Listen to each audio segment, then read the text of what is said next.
ভোগ কাট্টা বাঁচার কামনায়। আমি রূপঙ্কর, নিউজ অল ইন্ডিয়া এসছে, অর্থাৎ খবর মানে আমি তো আছি, আপনারা আছেন তো?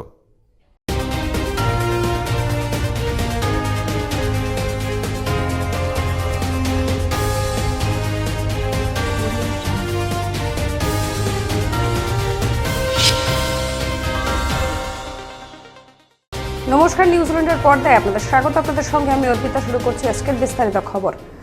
মন্ত্রী অরূপ বিশ্বাসকে সঙ্গে নিয়ে সায়নী ঘোষ লোকসভা ভোটের প্রচার করলেন। মন্ত্রী অরূপ বিশ্বাসকে সঙ্গে নিয়ে সায়নী ঘোষ লোকসভা ভোটের প্রচার করলেন। প্রচারে বিপুল সাড়া পেলেন মানুষের মধ্যে। কোথাও ফুল, কোথাও মিষ্টি, কোথাও মালা দিয়ে তাকে অভিবাদন জানান। সায়নী ঘোষও সবার কাছে আশীর্বাদ দেন। সেলফি তুলতেও দেখা যায় সায়নী ঘোষকে। ছাত্র যুব বলে দিন, শ্রমিক কৃষক জেনে নিন, উন্নয়নকে এগিয়ে দিন, বন্দে মাতরম। আগামী 1 জুন সায়নী ঘোষকে ভোট দেবেন। ছাত্র যুব বেঁধেছ, মা বোনেরা বেঁধেছ, ছাত্র যুব বেঁধেছ। আজ বিজেপি প্রার্থীর চা চক্রে কর্মী সমর্থকদের ভিড় ছিল চোখে পড়ার মতো। আজ সকালে দুর্গাপুরে নিউ টাউনশিপ থানার অন্তর্গত ABL এর মাঠে প্রাতঃভ্রমণ করেন বর্ধমান দুর্গাপুর লোকসভা কেন্দ্রের বিজেপি প্রার্থী দিলীপ ঘোষ। এরপরে বেশ কিছুটা পায়ে হেঁটে গিয়ে স্বপ্না মার্কেট এলাকায় চা চক্রে অংশগ্রহণ করেন তিনি। তবে আজ প্রাতঃভ্রমণ ও চা চক্রে বিজেপি কর্মী সমর্থকদের ভিড় ছিল চোখে পড়ার মতো। এরপর এদিন সাংবাদিকদের মুখোমুখি হয়ে কি বললেন দিলীপ ঘোষ শুনবো। পশ্চিমবাংলাকে সন্ত্রাসবাদীদের গড় তৈরি করেছে, যারা লুটেরা দুর্নীতিগ্রস্ত তাদের হাব বানিয়ে ফেলেছেন, সারা দেশে সন্ত্রাসবাদীদের সেন্টার বানিয়েছে। আর কি বানাবেন? তারপরেও ক্ষমতায় থাকার ইচ্ছা পশ্চিমবাংলার মানুষ কত সহ্য করবে। সময় এখন ছোট্ট একটা বিরতির। ফিরে আসছে বিরতির পর। আপনি কি ভ্যাকেন্সি ল্যান্ডের সন্ধানে রয়েছেন? চিন্তা না করে আজই যোগাযোগ করুন ঋত্বিকা এন্টারপ্রাইজে। আমরা রুবি হসপিটালের 3 কিলোমিটার থেকে 12 কিলোমিটারের মধ্যে ল্যান্ড সেল করি। ভ্যাকেন্সি ল্যান্ডের দাম 80,000 থেকে 2,70,000-এর মধ্যে। তাহলে আর দেরি কেন? আজই চলে আসুন আমাদের অফিসে।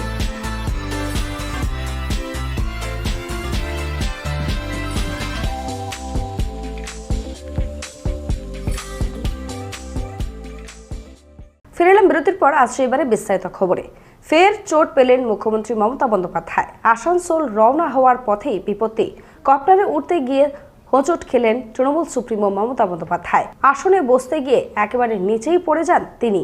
বিজেপি সাংসদের ছেলের বিরুদ্ধে এবার FIR দায়ের। চিকিৎসার গাফিলতির অভিযোগে রোগী মৃত্যু। এই ঘটনায় বাঁকুড়ার বিজেপি প্রার্থী সুভাষ সরকারের চিকিৎসক ছেলের বিরুদ্ধে FIR দায়ের। যদিও এই বিষয়ে মুখ খুলতে নারাজ বাঁকুড়ার ওই নার্সিং হোমের মালিক তথা বিজেপি প্রার্থী ও তার ছেলে সোমরাজ সরকারও। জানা গিয়েছে, নার্সিং হোমে উপযুক্ত পরিকাঠামো না থাকা সত্ত্বেও ওই রোগীকে ভর্তি করানো হয় বলে অভিযোগ। তাই বিজেপি প্রার্থী সুভাষ সরকারের ছেলে সোমরাজ সরকারের বিরুদ্ধে FIR দায়ের করা হয়েছে থানায়। সময় ছোট্ট একটি বিরতির। ফিরে আসছে বিরতির পর। আরজু মানেই আপনার মনের মতো ফার্নিচার। আসুন দেখে নিন আপনার পছন্দ অনুযায়ী অফিস বা ঘর সাজানোর জন্য নতুন ডিজাইনের ফার্নিচার। ডিজাইনেবল সোফা, আলমারি, ড্রেসিং টেবিল, অফিসের জন্য রকমারি চেয়ারের সাথে দোলনা, বিভিন্ন রকম ডিজাইনেবল ফার্নিচার। তাহলে আর দেরি না করে চলে আসুন আরজুতে। 74 Rajdanga Gold Park, Kolkata 700107। 52D Raja SC Mallick Road, Jadavpur, Kolkata 700032। Phone number 8100472255, 8240411427। ফিরে এলাম বিরতির পর। আসছে এবারে বিস্তারিত খবরে। এবার নির্বাচন কমিশনের নালিশ তৃণমূলের। দ্বিতীয় দফার ভোটের দিনেই সন্দেশখালীর শাহজাহানের গড়ে মিলেছে অস্ত্র ভান্ডারের হদিশ। CBI NSG যৌথ তল্লাশি অভিযান নিয়ে এবার নির্বাচন কমিশনের তৃণমূলের ভাবমূর্তি নষ্ট করতে ইচ্ছাকৃতভাবে ফাঁকা জায়গায় কেন্দ্রীয় তদন্তকারী সংস্থা তল্লাশি চালিয়েছে বলে অভিযোগ শাসক শিবিরের। সন্দেশখালী কাণ্ড নিয়ে বিস্ফোরক বিজেপি প্রার্থী রেখা পাত্র। আজকের এই এনার্জি যেভাবে তোমার পরীক্ষা করছে, ওনারা ঠিকঠাক করে এই তল্লাশিটা চালাক, আর যারা অপরাধী তাদেরকে অ্যারেস্ট করুক। আর নির্বাচন কমিশনার, আমি চাইবো এই আমাদের যে রাজ্যের পুলিশেদের এদের যে যারা দোষী তাদেরকে বসিয়ে দেওয়া হোক। কেননা এনারা তো কোনো সাধারণ মানুষের কাজ করছে না, এনারা কাজ করছে শুধুমাত্র টিএমসি গুন্ডা বাহিনী এবং মুখ্যমন্ত্রীর অনুমতিতে। তো আমরা চাইবো এই রাজ্যের পুলিশ দিয়ে কোনো কাজ হবে না, আমরা চাইবো যেটা কেন্দ্র বাহিনী থাকুক, কেন্দ্র বাহিনী দিলেই আমাদের সেটা সুরক্ষিতভাবে ভোটটা করানো যাবে। সময় ছোট্ট একটি বিরতির, ফিরে আসছে বিরতির পর। গাড়ি চালানো শিখতে চান?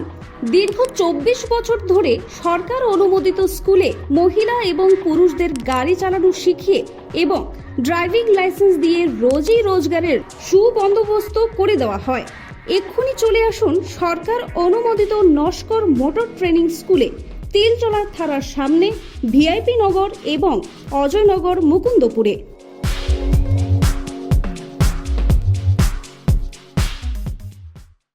ফিরে এলাম বিরতির পর, আসছে এবারে বিস্তারিত খবরে। এবার এক ধাপ এগিয়ে বিস্ফোরক মন্তব্য করলেন তৃণমূল সুপ্রিমো।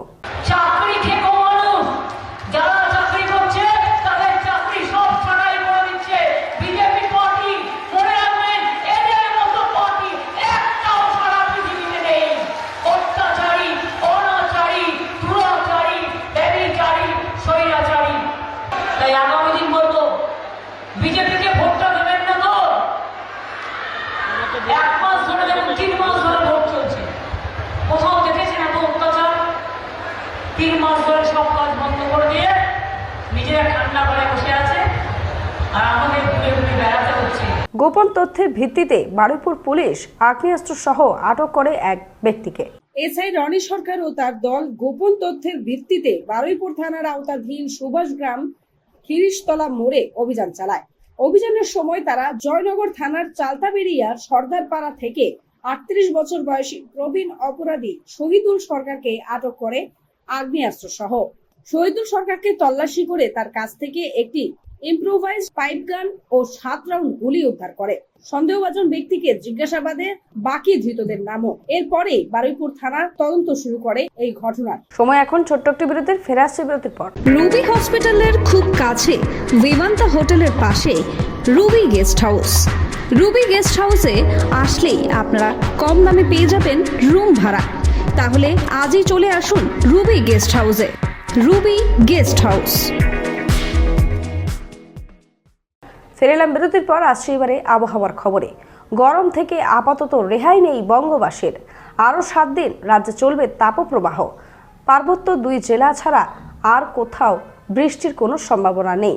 প্রয়োজন ছাড়া সকাল 11টা থেকে বিকেল 4টে পর্যন্ত না বেরোনোর পরামর্শ বিশেষজ্ঞদের। খবর এখনকার মতো এই পর্যন্তই। দেখতে থাকুন নিউজ অল ইন্ডিয়া। খবর মানি আমরা। শুভরাত্রি।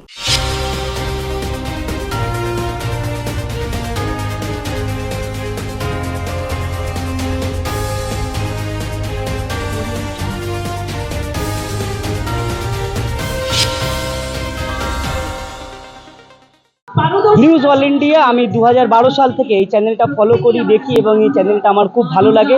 এলাকার একদম সঠিক খবর, সত্য খবর তারা তুলে ধরে। আমি আশা করব সমস্ত দর্শক বন্ধুদের আপনারা নিউজ অল ইন্ডিয়ার সাথে থাকুন, এদের নিউজ দেখুন এবং অন্যান্য মানুষের সাথে সহযোগিতা করুন। আজকের মেন স্ট্রিম মিডিয়া যেভাবে অর্থের কাছে মাথা ঝুঁকিয়ে ফেলছে, সেইখানে দাঁড়িয়ে নিউজ অল ইন্ডিয়া যেভাবে প্রকৃত খবর তুলে ধরছে, আমি এদের অনেক অনেক শুভকামনা এবং শুভেচ্ছা জানাই। তারা এগিয়ে যাক এবং নির্ভীকভাবে তাদের খবর চালিয়ে যাক এবং মাথা উঁচু করে তাদের যে তথ্য তারা তুলে ধরুক, এই আশা এবং আকাঙ্ক্ষা আমি রাখি। সবাই ভালো থাকবেন, সুস্থ থাকবেন। নমস্কার।